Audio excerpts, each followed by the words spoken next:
राधे राधे। जय श्री कृष्णा। जय हो लड्डू गोपाल। आज हम कीड़ियों को सींचने की कीड़े नगर की कथा सुनेंगे। एक बुढ़िया माई थी, उसके 2 बेटे और 2 बहुएं थीं।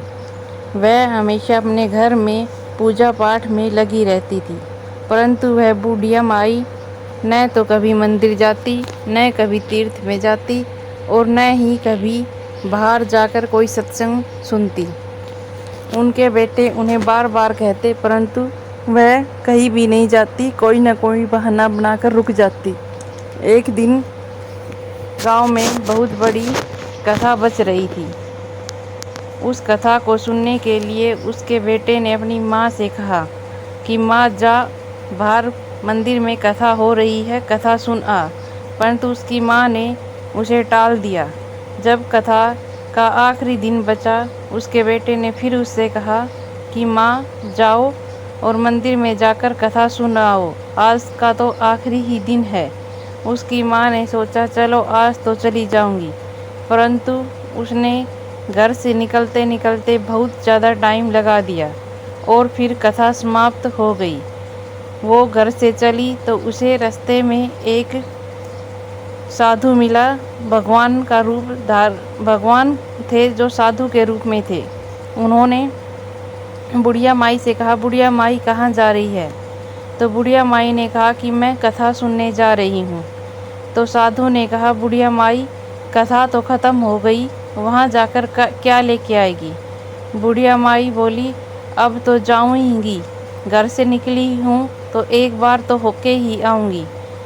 फिर साधु ने कहा, बुढ़िया माई, अब वहाँ पर कुछ नहीं है, तू वहाँ जाकर क्या लेके आएगी? तो बुढ़िया माई बोली, मैं वहाँ से ईंट ही उठा कर ले आऊँगी, परंतु एक बार वहाँ ज़रूर जाऊँगी।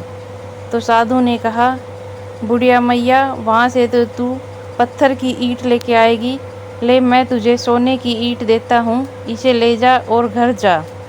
वह सोने की ईंट को लेकर घर आ गई, परंतु उसने सोचा कि यह ईंट मैं अपने बेटों को दिखाऊंगी तो उनमें झगड़ा हो जाएगा, इसलिए उसने उस ईंट को आंगन में ही दबा दिया और अंदर चली गई।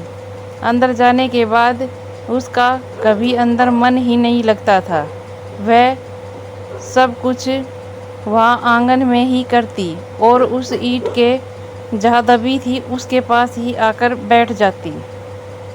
उसके बेटे बार बार कहते, माँ, तू यहाँ क्यों बैठी रहती है, चल अंदर चल। परंतु वह नहीं मानती। वह कहती, यहाँ से मैं बाहर से आने जाने वालों को देखती रहती हूँ, मेरा मन लगा रहता है, और वह वहीं पर बैठी रहती। एक दिन भगवान की इच्छा से वह बुढ़िया माई मृत्यु को प्राप्त हो गई, और जब यम के दूत उन्हें लेकर भगवान की अदालत में गए तो उन्होंने यमराज भगवान को उसकी बुढ़िया माई की सारी कथा सुनाई। तो यमराज ने उन्हें एक कुतिया बना दिया। वह कुतिया बनने के बाद भी वहाँ आकर उस आंगन में ईंट के पास बैठी रहती। उसके बेटों ने सोचा कि पहले तो यहाँ अम्मा बैठी रहती थी और अब ये कुतिया बैठ जाती है, इसे तो भगाना ही पड़ेगा वरना यह किसी को काट लेगी। उसके एक बेटे ने उसे एक बड़ी जोर से लाठी मारी। लाठी की चोट वह कुतिया सहन नहीं कर पाई और फिर उसकी मौत हो गई। उसके बाद उसे फिर यमदूत यमराज की अदालत में ले गई और अब की बार उसे एक नागिन बना दिया। वह नागिन फिर वहाँ ईंट के पास आई और वहाँ पर ही इधर उधर उसके पास घूमती रहती।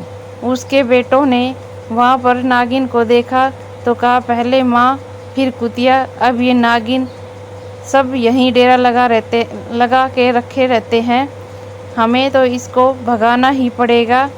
और उसके बेटे ने एक पत्थर से उसके ऊपर वार किया और वह नागिन मर गई।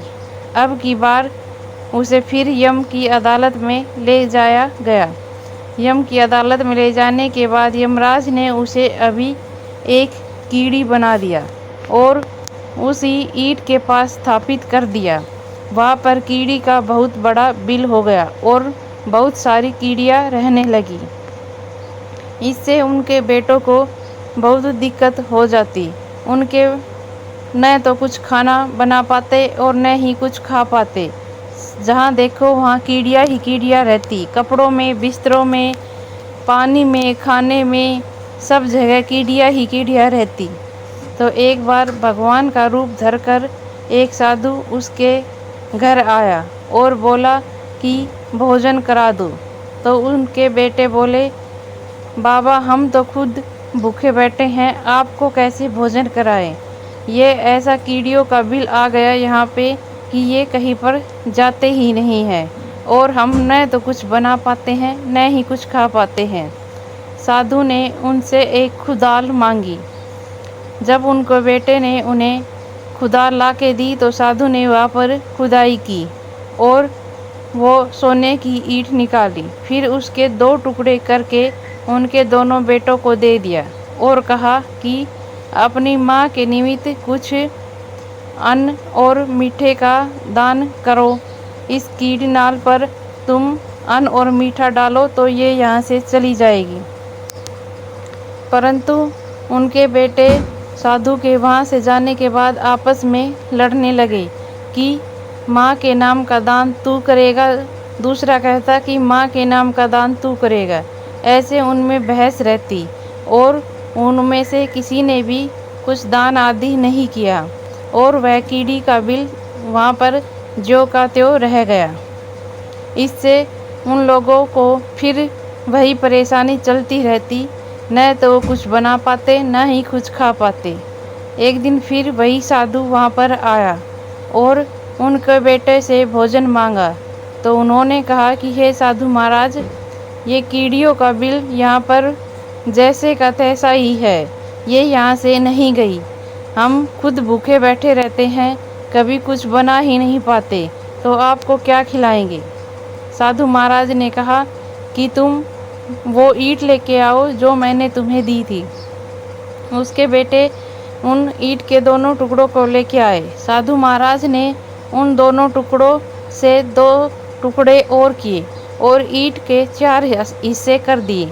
एक एक टुकड़ा दोनों भाइयों को दे दिया और 2 टुकड़े उनको देते हुए बोले, इनसे जो भी पैसे मिले उनसे तू इस कीड़ नाल पर आटा और चीनी डालकर यहाँ पर भंडारा लगा और यहाँ से जो ये कीड़ियाँ फिर चली जाएंगी। उनके बेटों ने ऐसा ही किया। वहाँ पर आटा और शक्कर डालकर उन कीड़ियों को जिमाया और उनकी माँ के नाम से कुछ लोगों को भोजन कराया। इसके बाद वो कीड़ियाँ वहाँ से चली गई और उनकी माँ को भी मुक्ति मिल गई। अब उन्होंने दोबारा किसी भी रूप में जन्म नहीं लिया और वो मोक्ष को प्राप्त हो गई। इसलिए जो भी मनुष्य जिसके घर में अन्न धन की कमी हो, धन में बरकत न होती हो, घर में सुख शांति न रहती हो, वो कीड़ियों के बिल पर शक्कर और आटा डाले तो उसकी सभी परेशानी दूर